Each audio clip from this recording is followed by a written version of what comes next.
Over the course of my life and career, I've discovered the power of consciously investing in mindset and personal development. It has been a true game changer for me in my personal and professional life, and I'm extremely excited that you decided to join us today to take one step forward in your own life.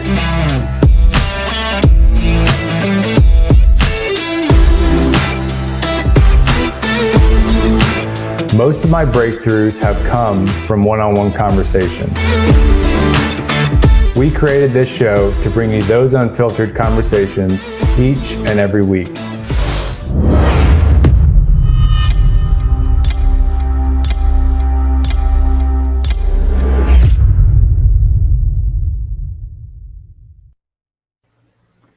Good morning, and welcome to another episode of The Connected Mindset. This is going to be one for the books. We have Mr. Taj Deshawn on with us.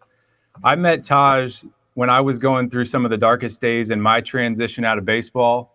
I was referenced over to him by another baseball brother that was able to kind of see what I was going through. And, he really sent me on a path that led me to Taj. And Taj has done some great work around thriving through transition, which we're going to talk about today. But Taj, thanks so much for joining us. Really looking forward to diving in.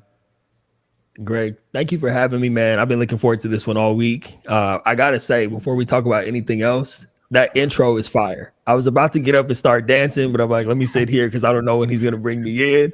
And then you threw the baseball, man. I was like, I should have put on my 3D glasses for this. Now, that's an intro, folks. I got to step my game up on my podcast. Man, I appreciate that. I've always been one to throw ideas, throw questions at people. And I always think that baseball, tossing somebody a ball, whether it's a baseball, football, or basketball, is one of those things that just represents us sharing our knowledge with others to hopefully leave them better off, kind of put the ball in their court.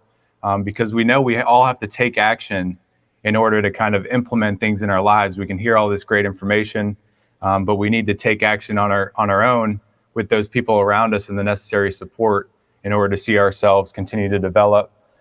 You've epitomized that from helping people transition. I want to on, what was your transition out of sports? And then what have you learned? And I know this is kind of a packed question, but what have you learned helping others transition after sports, and all the coaching and great things you're doing? Yeah, man, my biggest lesson, because I know we'll get into this conversation, so I'll keep it brief. But my biggest lesson coming out of football was that I am capable of doing other things if I understand how to apply that athletic mindset. I have a great mentor by the name of Thomas Williams. He played football at USC, went on to play in the NFL for a few years. And one of the biggest things I took away from him is he always says, I never stopped playing football. I just don't tackle people anymore. And so that is one of the biggest lessons I've learned. I know we've had many conversations about this, just incorporating, we're still playing our sport. We're just playing the game of life, but we treat it like we're playing our sport. Now you and I are in our 30s, man. So we're just getting better with age. We haven't even hit our peak yet. And that's the biggest thing that I try to incorporate and try to instill in other people when I'm speaking to them is that, hey, you're still playing, keep competing like an athlete, but just compete with yourself and compete in the game of life now. Yeah, it's the sport of life. I think a lot of people talk about that. I'm reading a book, Discernment, and it was a gentleman, I can't recall his name at the moment, but he was an athlete, and he said that his transition into business, that's all he did is he said, I'm going to go play, but it's going to be on a different field with different rules, but I'm going to play with the same mindset and the same approach that I played my sport with. He played football as well. So, it's hard-nosed, it's competitive. You're always trying to strategize to be better than the competition, the people across the line. But tell us a little bit about your transition. Like, what did it look like from football to, Taj now being where he is today? And what were some of those kind of defining moments throughout that? Yeah. So for starters, I played football at Stony Brook University in the CAA. They're in the CAA now. They were in the Big South when I was there. Most people listening or watching this live have never even heard of Stony Brook. So I always have to say, listen, it's a D1 program. All right. It's an FCS school.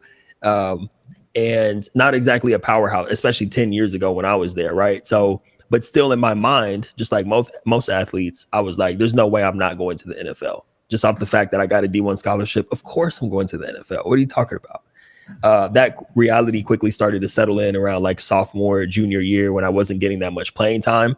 And I wasn't seeing guys ahead of me going to the NFL. Or maybe they made it to a camp and then nothing else happened. So to make a long story short, when I graduated, even though I knew the NFL was out of the question for me, I was still completely unprepared. And, in my youth meaning when I first graduated, I was bitter towards the university and towards coaches, when in reality, I just didn't do a good enough job of preparing or attach myself to people who could help me prepare or figure out what I wanted to do. So, I'm out there on Long Island, New York, and I come back home to California where I'm from, and I'm back in my childhood bedroom. And I quickly realized, like, wow, so no one's going to come give me a job. No one's going to come help me figure out what I want to do. And I don't recommend this now, but instead of trying to reach out to find help or figure out, try to understand what I was going through, I just drank a lot, man. I had an extended college. A few buddies of mine, we were all back home in our hometown. They all came from, Arizona State and other D1 schools. And we're just back home drinking, partying, trying to distract ourselves from the fact that we're now unemployed college grads with no idea of where we want to go and no job prospects.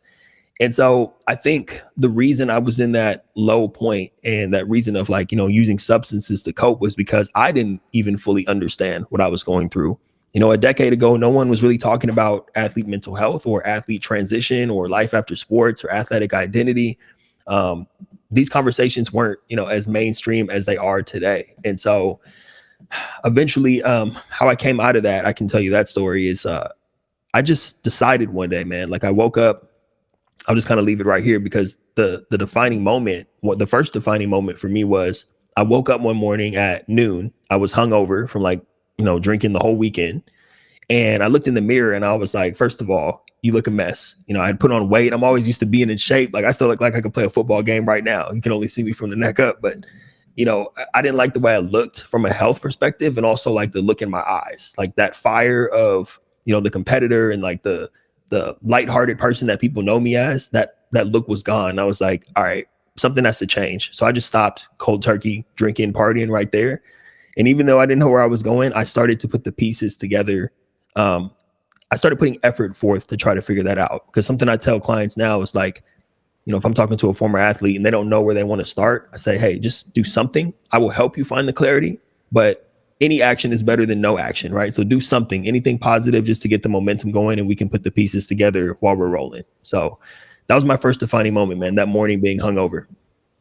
Man, I've definitely been there. My transition out of minor leagues, we had those days off. So we would all go out and drink and you don't know what to do with the free time, honestly. And that was my biggest thing was I was trying to find a way to get that rush that I had on the field when I was competing, which is it's impossible to get that, unless you find, ways working out, things in business that really elevate you.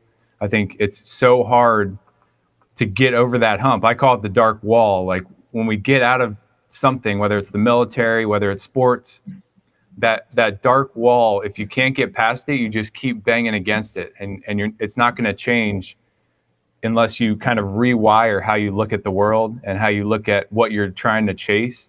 I went through one of those, many of those same periods when I was getting out where I would look in the mirror, I'd be like, my face looks, swollen. I feel like crap. My cells are at, they're deprecated from anything healthy, which I was always used to being healthy. And I think a lot of people go through that, but nobody talks about it because they don't want their reputation to look like they're an alcoholic or like, that they're addicted to some type of substance. But it's something that stuck out when we had our initial discussion that, you mentioned that and it really resonated with me to kind of take a step back and say, what are we chasing? Are we just dampening down, all of the things that we want? And hopefully it gets better. And hope is not a good plan, as we all know. So I think, we have to take action, and you hit on that really well. I just wanted to say something about what you said about, how we don't like to admit, especially as men. I'm not saying women have a hard, not just athletes, but people in general, when they're going through something, have a hard time admitting it. But I think to your point, it's especially difficult for us as athletes or former athletes because we're prideful people, you know, and when you're in the limelight as a superhero or a larger than life figure, and people are looking up to you for what you can do with your body, and now all of a sudden you're not doing that anymore, and you're depressed or you're upset or you feel lost, it's not easy to just step up and show that level of vulnerability where, you know, we've been taught from a young age that never let them see you sweat, never let your opponent see you down. And so that was something that I really had to overcome. And the more I leaned into vulnerability and just talking about what I was going through, the more I found other people like yourself saying, hey, I went through that too, or I'm going through that too. And then I started getting help from people who could tell me like how they navigated those waters. So I didn't want to bypass what you said about like, you know, being vulnerable and not wanting to show people that weakness. Yeah. Yeah. It's critical. And until we bring it into the world and talk about it, you know, it doesn't exist. You know, that struggle doesn't exist until we start to talk about it. I recently read a book called The 30-Day Solution by Jack Canfield, and he wrote it about alcohol, but it's an addiction to anything. And I think my addiction was that endorphin high I would get when I was on the mound, when I was pitching in a game and like the fans were cheering, and like I wanted to achieve that so much in business, and I didn't see anybody around me that was trying to navigate that equation. And that was very frustrating for me. And I kept just banging my head against the wall, you know, trying to find different things, you know, whether that was, you know, going out with different friends or trying to, you know, chase girls. That wasn't my thing at the time. But with them, you know, it was kind of like that rush of like, oh, I'm going to help my friend get a new girl or something like that. It was just kind of like I was trying to find things to patch up and address the symptoms and not get to the root cause. And I think that was my biggest, you know, downfall until I realized that. And it was like, I really need to just share this journey with others, just like you're doing. And it really helped to kind of address the root cause and get to that solution that I needed at the time. Obviously, it's not the journey's not done. But as we share it, and you do this really well, we'd love to hear kind of some of the breakthroughs you've had in helping others share their, you know, pains and what they're going through. But until we do that, we can't achieve, you know, that new state, that new identity that we want to adopt. Mm-hmm. No, 100%, man. I think I'll start by saying this. When you talk about breakthroughs, I think one of the things that, and this actually is a point that you just brought up, one of the things that helps other people share that story with me, and also you too, I know you've had people come to you, is because, like you said, we're talking about it. And a lot of times people just need to know that they're not alone, because I felt alone. And you and I have talked about this too, where it's like when you're going through it, you feel like you're the only one. I didn't even know what was wrong with me. I didn't know that I was struggling to figure out who I was. You know, I thought I was just depressed because I couldn't get a job. I didn't know there was all these other things coming with that, all this baggage of only seeing myself as a football player. And so to your point, like when I started putting that story out there, or when I have a conversation with someone or someone introduces me and says, hey, you need to talk to Taj, he specializes in navigating these transitions, they're just relieved to hear that they're not the only one going through it, and that someone else has gone through it and has made it to the other side. I can't tell you how many, like my first time meeting someone or first time doing a phone call, they're like crying because they've been holding it in so long, feeling like they were the only one dealing with this. So yeah, man, that's huge. And I'm glad you started, you know, sharing your story too. I think that's really important. Yeah. I mean, since I've started sharing it, it's probably been, you know, a year and a half, which was way too late. I've been out of baseball since, 2017. So just imagine those 4 or 5 years of just not sharing. It all adds up. And I ended up, through sharing my journey, finding a mental coach. He's more of a kind of life coach and therapist, but he takes that approach of just like dump it all out there, and you have somebody that just is a biased person to kind of look at your situation and re-scramble the pieces. And I think we all need that. We all need somebody that we can just dump it all out there with, and then they can kind of give you that unbiased eye to just help you scramble things back. Because if you don't do that, you end up 60, sitting in a chair, you're drinking a 12-pack every day, and you're talking about those old stories. And that's one of the things that, I know we might all be at one point, but I didn't want to see myself in that position. I wanted to kind of be an impact person, and it honestly, impacting people makes me a healthier person. And I'm sure it's the same for you. Absolutely. And by the way, Greg, don't feel like you took too long, man, because, I graduated in 2013. I didn't start Thrive After Sports until 2018.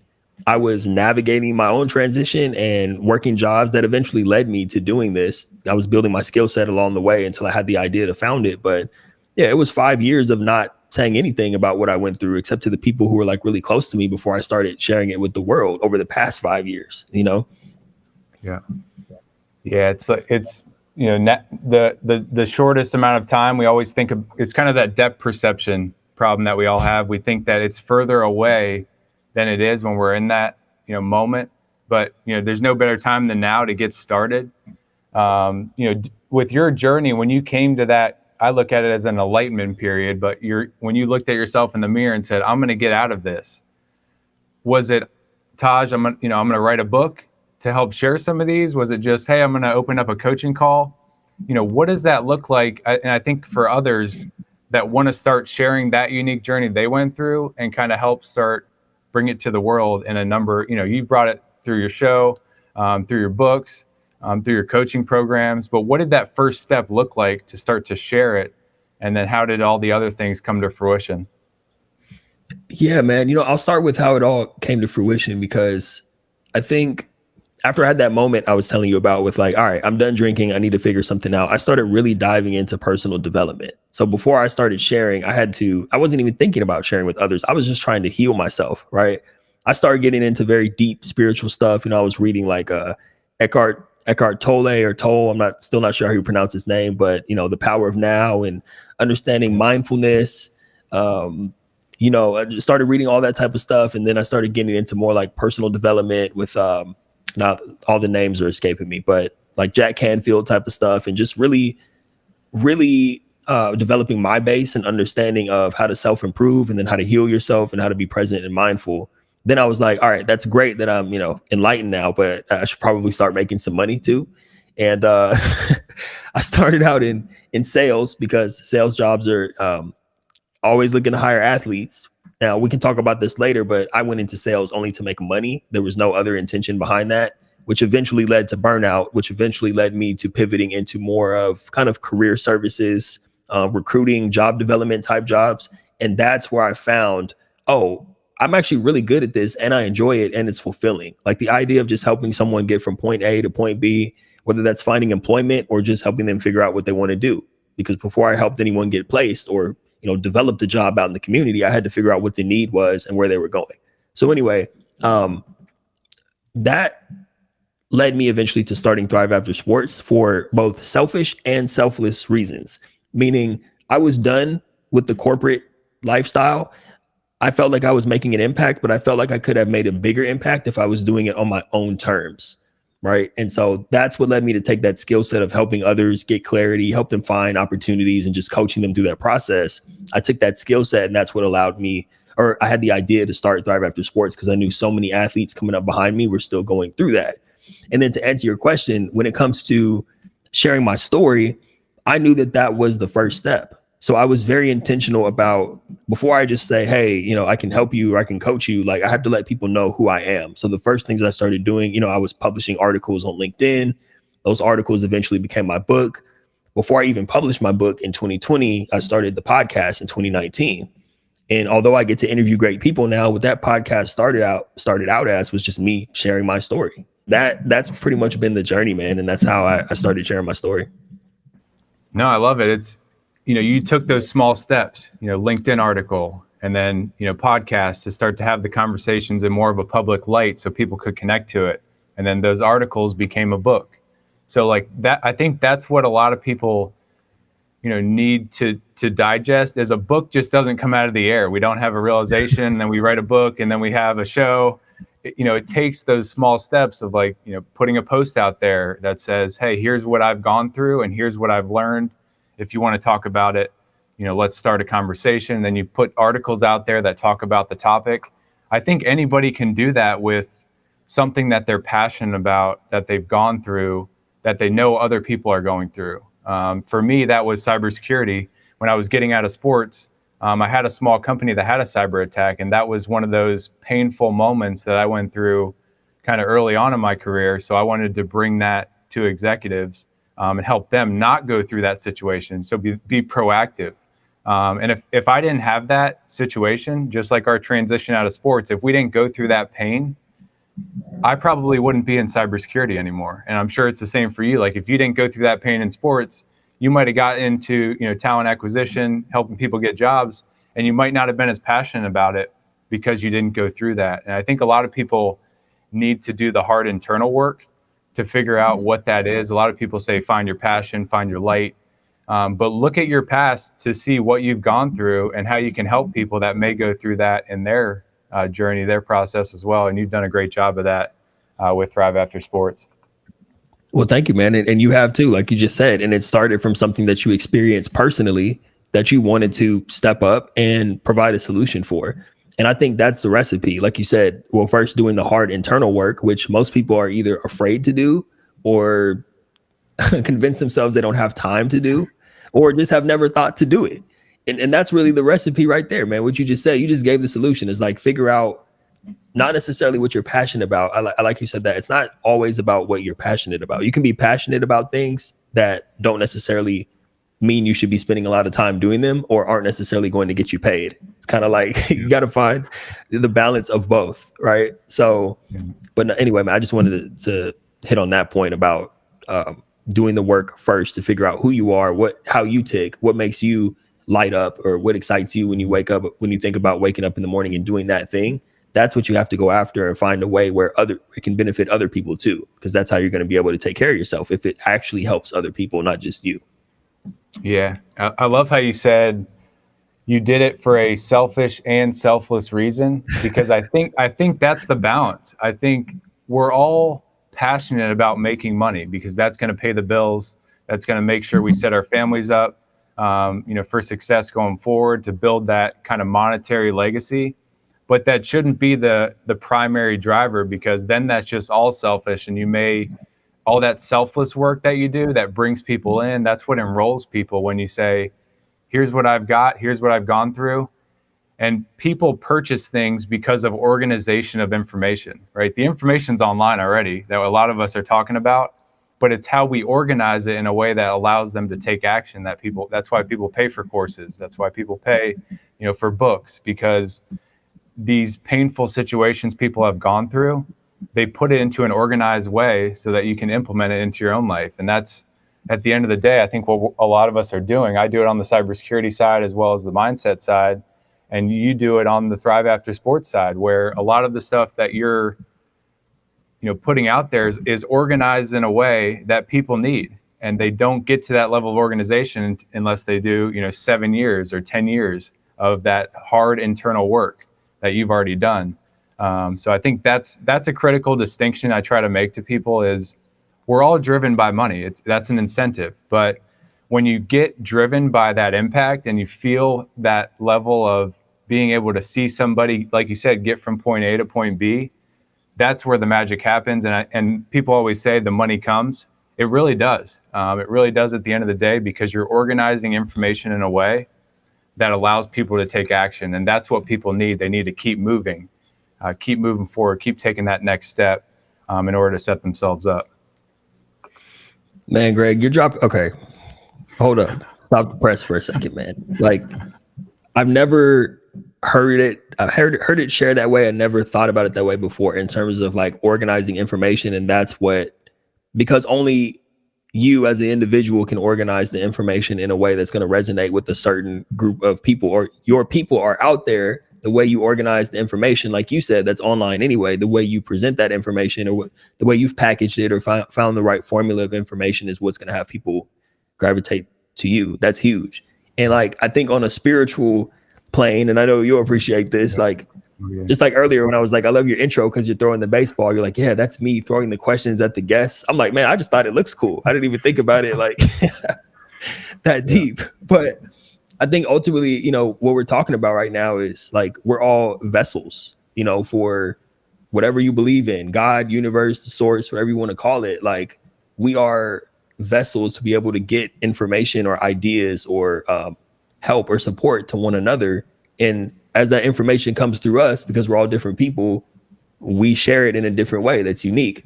I always tell, people I'm working with, like personal trainers, like if you think about the concept of a personal trainer, there are personal trainers in every city and every gym around the world because they're all doing the same thing. They're helping you get in shape or, be in better shape.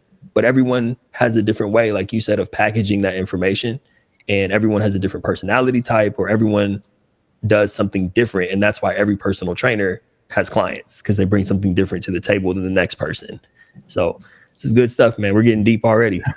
Yeah, I love it. No, we're not even halfway in. So one of the things I want to kind of dive into, and I think this is critical for a lot of people that are either looking to coach others, or it's a barrier to kind of put themselves out there as a coach. And we know everybody needs a coach as athletes and as people.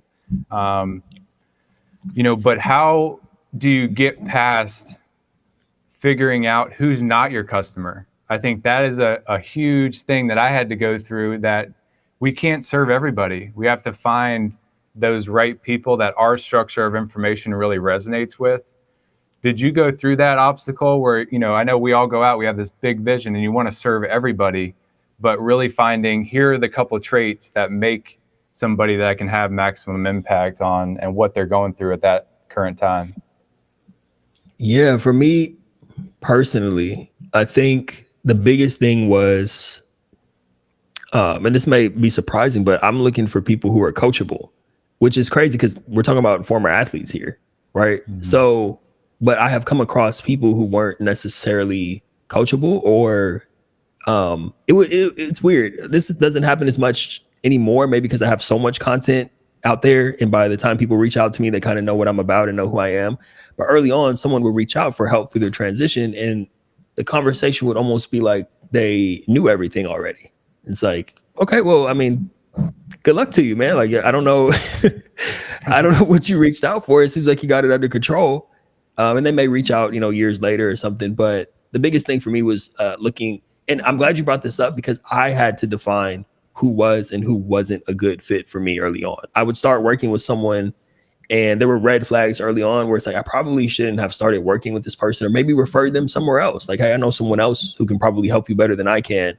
But I took it on anyway, whether it was pride or ego. And I had to learn over the years of, like you said, not everybody is for you.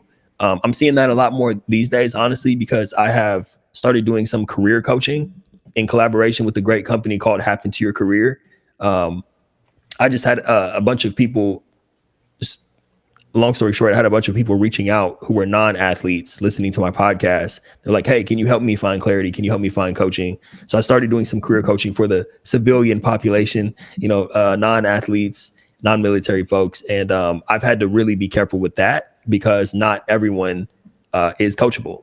And that is my biggest thing that I'm looking for. As long as you're coachable, we can get the job done. So what about you, man? Do you find that in your business or even just personal life, like how do you kind of determine who is and isn't a good fit to work with you? Yeah, it's a great question. It's something I'm always evolving and trying to find those right traits. Most of the time it's somebody who has some type of fear in something they either know or don't know. Cybersecurity is, it's an uncertain type thing. It's relatively new for a lot of businesses that I work with or individuals. So it's, they know they want to protect it, but they fear the costs or how much time it's going to take in order to implement it. So a lot of that's like clearing the fear. A lot of it, when I see a person that comes to me and they say, I don't know what I need to do, most of the time that's the individual I know is coachable because they've had that realization that they don't know. And when I have people come to me and say, I have it all figured out, but I want you to pick it apart, it's kind of like, their ego is getting in the way of them getting to that point of, I have something, even if it's small, that I don't know. And I feel like you can help me come to that realization. And that's who I look for. I look for people who have that kind of self-awareness to know that they don't know everything. And to me, that's what makes people coachable. And, when I was a baseball player, it was the same way. I knew I didn't have maybe the best, slider, or my fastball wasn't as good as this person.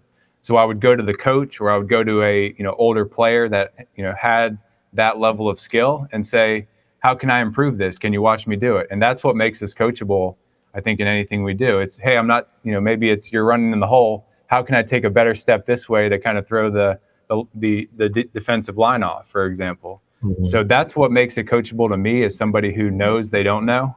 And Right. that's the great place to start. And I see more success from those people. So I'm able to kind of vet, people from the start. And we're not right for everybody. I'm not right for everybody. So, I'll refer them out if they come to me and say, I have it all figured out, but, I'll pay you to come in and give us a training. And that to me is a red flag for, that might not be the right person for me to serve, but here's somebody I can refer you to that would, maybe do something positive for you in that light. And that to me is coachable. You remember those athletes that said, I'm the perfect player and I have no room to improve. Most of the time they get passed by people who have that work ethic, that drive to kind of be continuously better and never stop improving. 100%, man. I think so. Just on that note, and I think this may help some of the audience too, like the people who are business owners and things like that, is early on, and I realized this while you were talking, like one of the things for me why I was taking on clients that weren't necessarily a good fit is because I was early on and I didn't have like clients, wrapped around the corner, or a line of clients waiting to work with me, or trying to like I didn't have a wait list of people wanting to work with me. So I would find myself with people almost trying to convince them that I could help, even if they weren't coachable. I'm trying to like constantly, versus being like, look, if you think you got it all figured out, man, then good luck to you, or maybe you should check this out. Versus, now it's more, or back then it was more of a like, I just want to work with someone, like, and that's the helper in me, right? Like I want to help someone, but you can't help everyone, especially like you said, if they're not looking for the help. So there's that. Yeah, that's extremely powerful. And I think until we come to that realization and start to act on it, we're constantly burned out, because we're trying to sell somebody into a process that they're not right for, they're not fit for at that time. And it doesn't mean they're never going to be the right fit, but you have to meet people in the middle. I was big on that in my first book, Growing Into You. I was trying to meet people in the middle of where they currently were, as opposed to going to their end and trying to bring them back to the middle. And I found that if they had the ability, the willingness to continue to grow, and they wanted to become their own type of individual, with all the noise on social media, things of that nature, they were able to get maximum benefit from the exercises we laid out in that book. And when you see those types of people, you're like, that's the type of person I want to serve. And it almost becomes easy, right? It becomes like a flow, like when we're on the field and we're running, and, it's just every step is that perfect step in the direction of, nobody's going to be able to catch us. Or for me, it was the pitch that I knew nobody was going to hit, because I was such in that flow that it was easy. Like you kind of get into your, flow state, whatever you want to call it. You get into a mental state where your body just does the work. And I think there's a place in that for business as well, where the customer just meets you in the middle and the value is exchanged in such an easy way that, it makes magic happen, as I say. But, any situations that come to mind where you're able to do that, or anything you've found that has helped you get into a better flow state in the business you're running? Man, well, I couldn't have done a better job of saying what you just said about finding the flow state with finding clients and having that client, relationship. And I think that comes from us having experience. So there's that. But in terms of me finding a flow state on a day-to-day basis, that comes back to doing that hard internal work. You mentioned burnout just a moment ago. I burned out many times, and that's no one else's fault but mine. And I realize in hindsight, there are things I could have done better to put parameters in place, right? There's no need for me to do like 10 coaching calls in a day.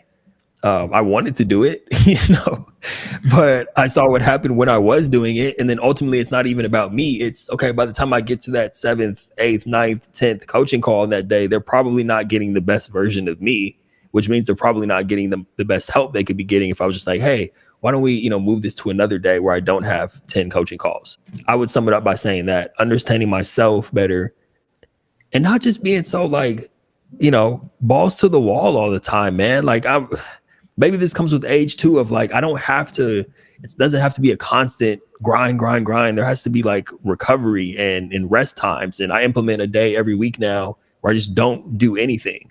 Even on that Saturdays for me, Sundays time with the family, but Saturday I do nothing now. I just put my feet up and relax. I might watch some TV, and that would have been like a foreign idea to me even a year or two ago. Just to be like, what? You're not going to work on the weekends? Someone else is working on the weekends. You got to be working on the weekends. Like, bro, everything's going to be fine. You'll be better if you just take that day to relax and recover. So yeah.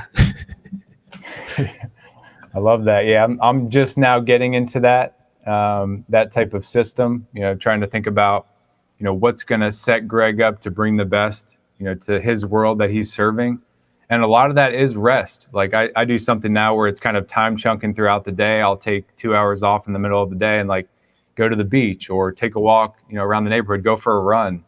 And that for me is like my recharge. A lot of people think about that as like that's going to wear you out. But that's my recharge to be able to bring my best. And then when I bring my best, it fills my cup up as opposed to drains it. So finding those things for each of us as individuals is so key.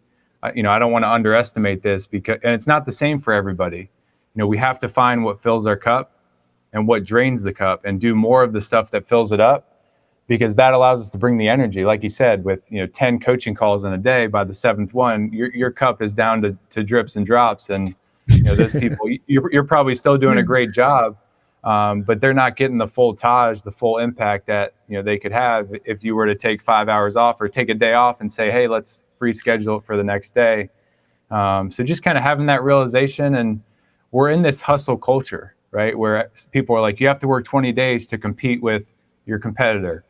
There's enough pie for all of us, but we have to know what lane we're in. And if we're just trying to drive 100 miles an hour and race everybody down the highway, eventually we're going to run out of gas, and none of us want to run out of gas. So I think that hard internal work is something not enough people do, that we need more of.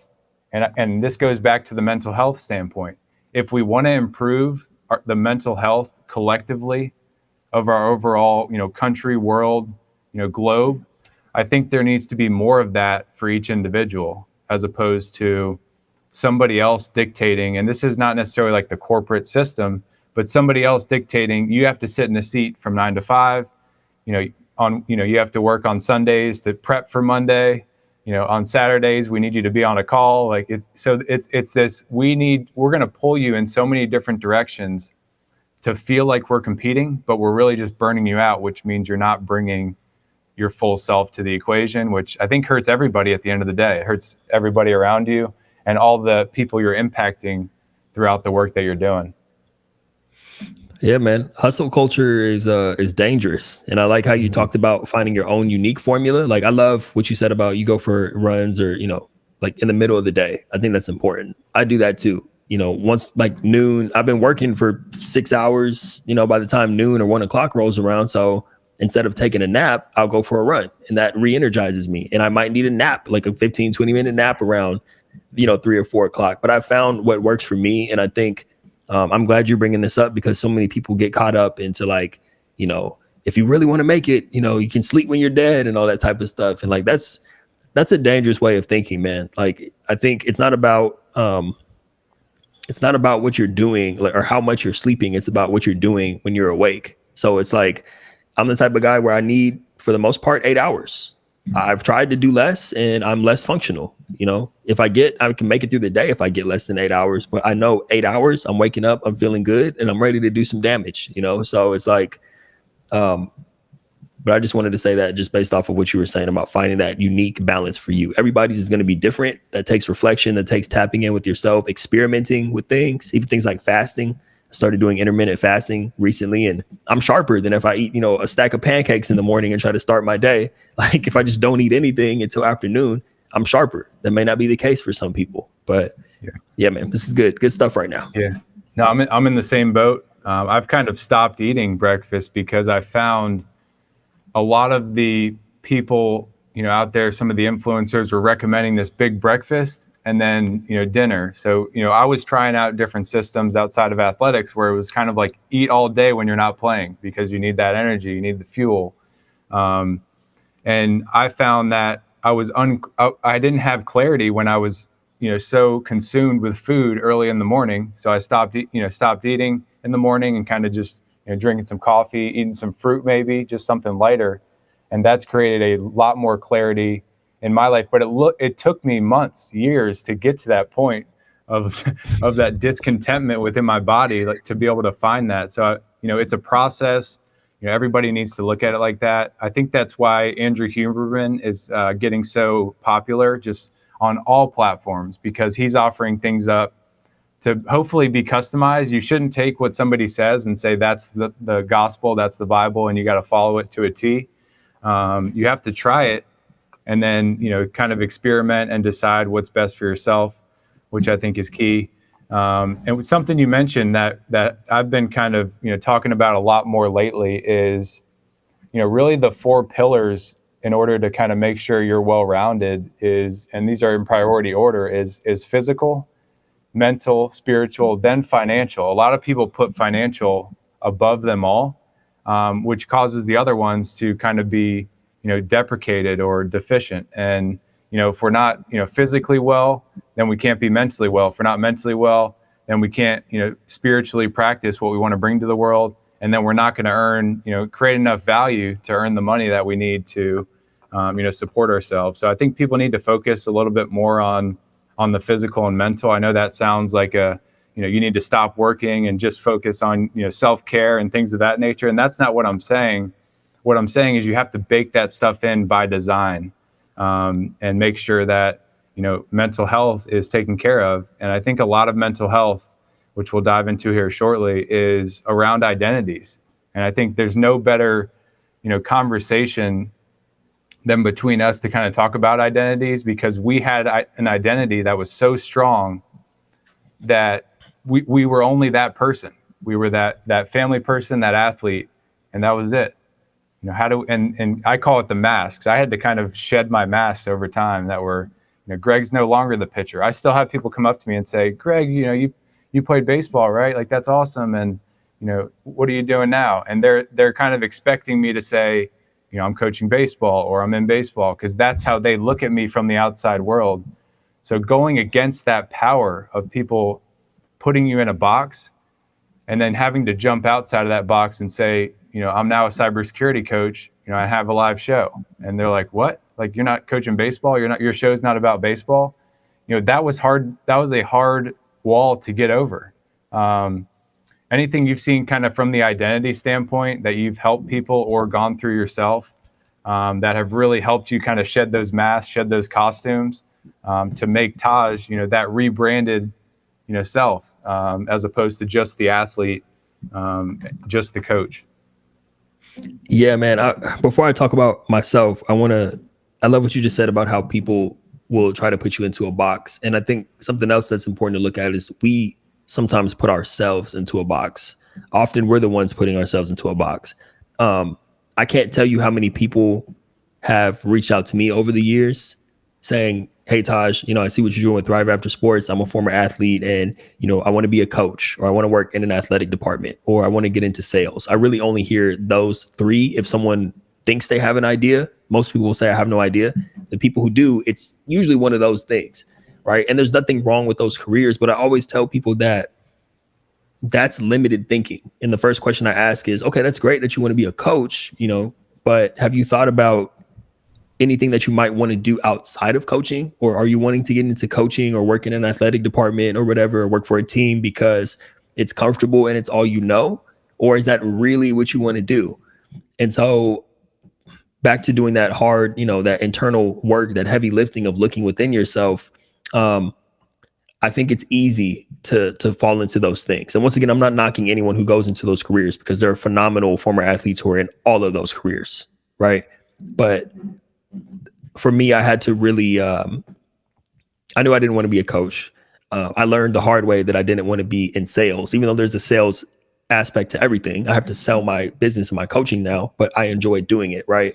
But my point is that when you think about your identity, it's something that has to be constantly monitored or created, right? We're constantly creating our identity. It doesn't just, we don't just, as we don't reinvent ourselves after we're done playing our sport and then that's it. It's just like a one-time thing. Like, we're constantly This is the best analogy I can give. Then I'll wrap it up because I know you have some great thoughts on this too.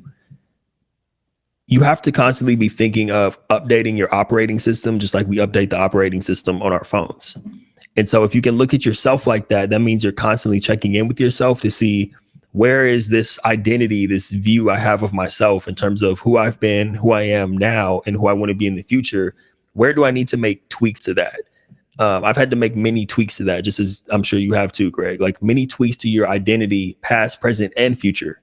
It's not just your identity and it's like this one thing. There are many layers to the identity that always need to be examined. Sometimes I like to peek into the past and say, okay, I was thinking of myself this way when I was playing football or when I graduated from college or when I first started Thrive After Sports. How can I look at myself differently back then? How can I look at myself differently right now? Maybe there's something I haven't considered. And then especially in the future, man, I'm trying to be present, but I'm always looking at where I'm going. And that is I constantly find myself in this place of like trying to tweak my identity in terms of what I want my future to look like. It's constantly evolving, constantly changing. So that's what I would say on that. Yeah, that's powerful. There's no destination. I think a lot of people want to get to the destination and then they want to say, I made it. But as we know it as athletes, but I think a lot of people, they have destinations. It's graduate high school, graduate college, get that job that sets you up for retirement, and then retire. And that's kind of your next destination. Then it's, you're in the ground. And it's like, that's not the life that any of us want to live, but it's baked into their operating system. And sometimes you got to shake up that operating system or even change it to a new operating system to get you to that next level.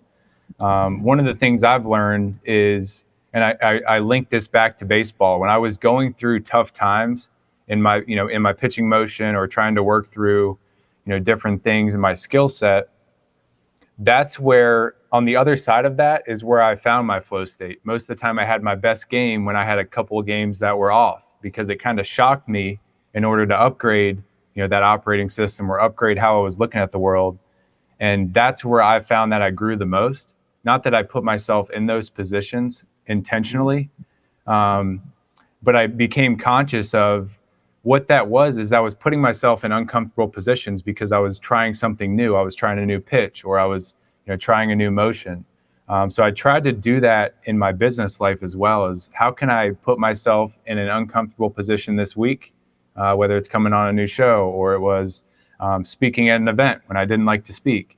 And those types of things, they positive stack in a way that makes us better for everybody, for ourselves, for the people around us that we care about, and also for the people that we're serving. And I think a lot of people talk about the struggle. They talk about, the downs, those troughs that we all go through. But I think those are the defining moments for all of us is how do we get out of that box, and how do we kind of reshape who we want to see ourselves as in the future, and what do we need to do in the present to get us there, and trying to simplify that process. Obviously, we live in a complex world, but you have to do that hard work from an identity standpoint to consciously create it up here. Because if you don't create it up here first, it's probably not going to happen. Nobody's going to do it for you. And that's one of the biggest things I've seen from people that are happy, fulfilled, successful in their own way, is they did it by realizing that they could consciously create it. And until you get to that point where, I think Jim Carrey said it, life's not happening to you, it's happening through you. And if you if you really start to realize that we're not victims unless we are up here creating that victim mentality, until we create something in our minds that we can start to bring into the world in small pieces. And I think that was key for me. That's key for people that I coach, where I'm, trying to get them from A to B and really shift the way they start to process things up here. And that could be cybersecurity, that could be transitioning out of sports, that could be getting into a sales role. And it takes you taking action with all the information you have in order to accomplish anything. And I think that all starts with realizing, how are you doing today? What's your identity today, and how do you want to change that? And I think a lot of people don't think about that. They're just like, I am who I am, and that's how it's always going to be. So. Yeah, man, it's so funny you bring that up because you look at the people who say that, and usually they're not in a position that you would want to be in. People who think like that and say that. So Yeah. I like I wrote this down when you said this, man. I really like how you talked about like there is no I made it, and I have to I struggle with this a lot because many times, even recently, man, I battle with this every day. I feel like when I get to this level of income or have this accomplishment, then I will have made it. But of course, that goalpost is always moving. And so back to Thomas Williams, I mentioned him earlier, a great mentor. He told me he was like, the problem is I was having a rough day in business, and he was like, you're frustrated because you're trying to win. Not that you shouldn't have goals and you shouldn't go after those goals like with intensity, but just play the game. Like you can't win life. You can have wins along the way and you're going to have losses along the way, of course, but there's no winning life. You're going to be on your deathbed still trying to, achieve something. So like, just embrace that and play the game every single day. And I was like, damn, never thought about it like that. And I still have to remind myself every single day, Greg, because I'm always like, when I do this, then I will be happy, or then I will be like, then I can say I've made it. Versus like 5 years ago, if I could look at what I've accomplished today, I would be thrilled. Yeah, that's so hard to adopt. And I think so many people struggle with this. I mean, we both struggle with it daily because we're people that thrive and strive for more. And we want to continuously move the goalpost while kind of enjoying what we've achieved up to that point. And I think that mental construct is so complex and it's so hard to adopt. But when you hear it in conversations, it just allows you to take a step back and say, holy cow, look how far I've come. And if I can come this far from where I was, imagine what I can do in 6 months, in a year, in 2 years. And I think that sets us up for optimism. And if we have that optimistic perspective, I think it's just amazing what we can accomplish, all together. If we can bring more optimistic people together, I mean, that's where, global shifts happen. That's where, community shifts happen. That's where family shifts happen. When we all come together with that right optimistic mindset of we can consciously create it, as I mentioned earlier, I think that's a key point, and we can do it together. We don't have to be against each other in order to create it and all competing for who's happier at that moment, or who's in a better position, who's making more money, who's running faster.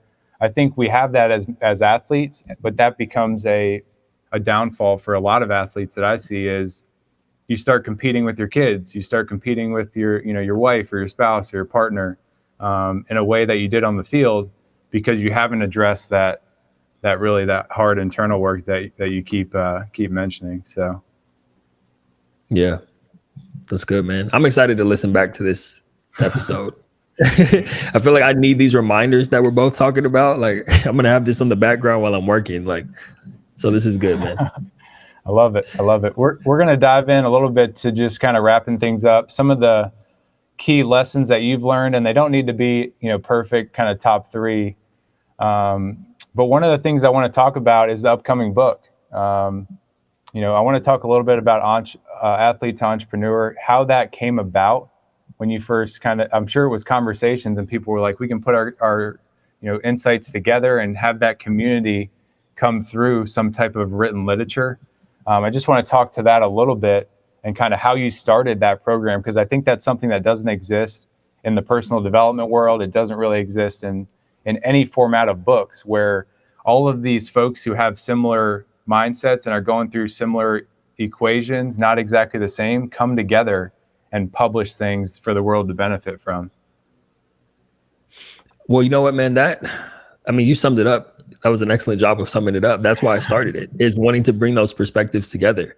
So after I came out with my first book, Thrive After Sports, in 2020, it's not my story. It's basically my coaching program in book format, but I'm using my story as teachable moments. But it's not an autobiography. It's like a self-help book, basically for former athletes.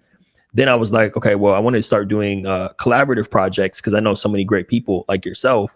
And that's what led to Athlete to Entrepreneur Volume 1. And that was a bunch of awesome people who I've known for a long time, or some people I just met, and coming together to tell stories of transition and how, we went into our entrepreneurial journeys. And then that book was so well received. People were taking it and going into universities and all that type of stuff and teaching classes on entrepreneurship. And so I'm like, well, we should do another one with like an entire new set of 20 people. You and I had just so happened to connect around the time where I was looking for not only, I like to have it be a mix of people that I know and then people who I'm either like just coming into contact with, and you and I connected at the perfect time. And I'm like, I love what you're doing. I love what you're about. I know you have a powerful story. I know the insight that you'll be able to share on not only your transition, but business and entrepreneurship is going to help a lot of people. So I was like, yeah, I'd love for you to be a part of this thing, man. And there's been some bumps in the road, as you know, but we're at the final stretch. And I can finally say, I think the book is going to be out within the next month or so. It should be ready for pre-order. That's Athlete to Entrepreneur Volume 2, which, folks, if you've read Greg's first, you have 2 books or 3 books, Greg? Already? This will be my second. So the first one was Growing Into You, and then this is the perfect way of kind of bringing the the story to light with other folks who are in my community. So it'll be number 2 coming out. And then, more. Mm-hmm. Anyway, more in the works. Definitely more in the works. Yeah. You're a prolific dude. I'm like, I know he's at least published 2 or 3, but either way. So this will be number 2. Everyone who follows the show or supports Greg, definitely you'll want to read his chapter. I'm the type of guy where I don't read the chapters until the books come out. So I haven't read your chapter yet. I want to wait until the book is in my hand and I can sit down and read through it, but I already know it's going to be good. So everyone stay tuned for Athlete to Entrepreneur Volume 2. Greg has a phenomenal chapter in there. No, I'm looking forward to that. It's something I like to contribute, and I haven't seen that format out there. So I'm looking forward to the impact it's going to have on people, to see not just one perspective or not just one set of stories, but different stories from 10 to 13 people. I think it's going to be extremely impactful. So just kind of round things out, athlete, person that's transitioning out of the military, person that's transitioning into a new career. What are a couple things that you would kind of suggest or recommend to them just to keep in mind throughout the current transition they're going through, but also the transitions they're going to face going forward in their life? Because this is not the last transition that they're going to go through. We're all in continuous transition.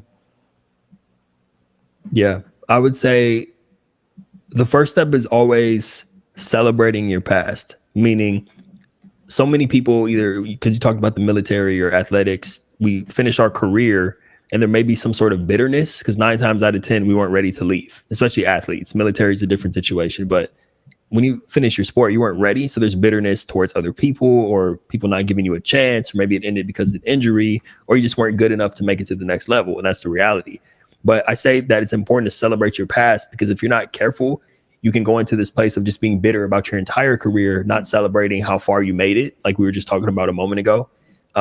So, chances are if you played professionally or, at an elite university, or even if it's not an elite university, like you are a part of a small group of people, and that deserves to be celebrated. Doing that kind of allows you to have some peace and closure so that you can move into the space of, okay, that's over. It was a great run, but my life isn't over. And I can take everything that I learned through that experience and create something new. Emphasis on create. It's not just like, oh, I can take that and go get a job. I mean, yeah, you can, but you can also look at it as, I'm going to create the next chapter of my life and be intentional about how I do that and strive to be great in whatever this next thing is. So that's the advice I would give. And then honestly, tap into people like Greg. There's so many great people now who are former athletes putting themselves out there, talking about how they made it through.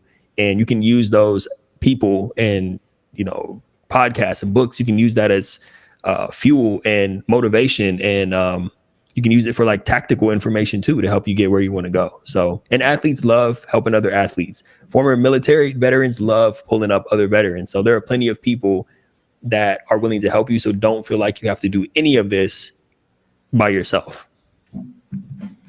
Yeah, we're all better together. I think that's a critical piece, but we have to do that internal work and recognize our past, like you said, in order to realize who we want to connect with and who's going to be most impactful for us to connect with, but also for them to connect with us. And that's that mutual, meeting where magic happens and the sparks to creativity take place. And that's the perfect segue into our final question we like to ask guests. Taj, what does connection, mean to you in your life, personally and professionally? Man, so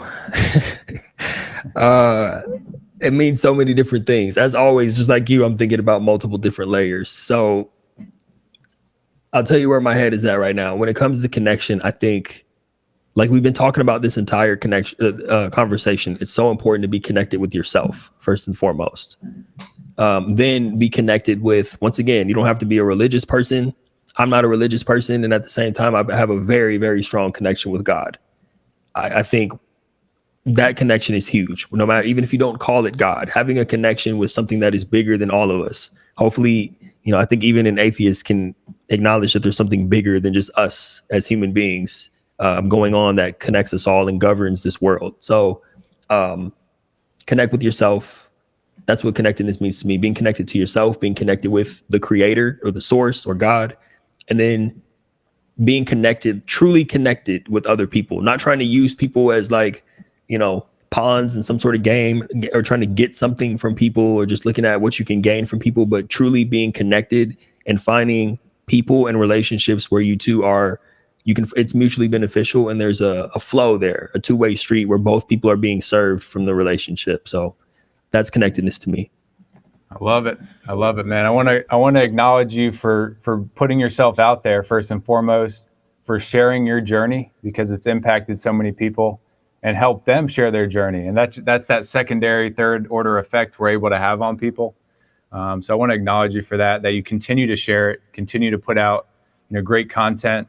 How can folks connect with you? What's the best way to reach out, if they want to have a conversation or continue to benefit from some of the great, pieces of content and wisdom that you're bringing to the world? Yeah, man. Well, first of all, I love the fact that you threw a QR code up there. This is it's next level. I love that. Man, so the best place to connect with me, TajDeshaun.com is the hub for everything that I'm up to and everything Thrive After Sports related. You'll find I'm most active on Instagram and LinkedIn. I'm Taj Deshaun on both platforms. But like I said, if you just go to TajDeshaun.com, it'll take you wherever you want to go, to the books, to social media, to my podcast, Thrive After Sports, which is available on all platforms. I recently launched the Thrive After Sports collaborative community, which I'm beyond excited about. That's a new passion project of mine where I'm bringing all of my former clients, current clients, and even people who have, are athletes who are still enrolled in universities, and former athletes are in there. People like you, people who are athletes turned entrepreneurs, and everyone's under one roof where former athletes can pull up current athletes or athletes in transition. So a lot of great things, partnerships, connections, and people being helped in there. So, and the link is on TajDeshaun.com as well. Just, you can click to join the community for free. Excellent, Taj. Really appreciate your time. Everybody go connect with Taj. This is not going to be our last transition. I know it's not going to be for me. And, we need more people like Taj that are out there, sharing their story, sharing some of the pains they went through. That's going to leave us all better off. So until next time, Taj, looking forward to staying connected and continuing to impact people. Thanks so much for joining us. Likewise, man. Thank you for the work you do, and thank you for having me. This has been a good one.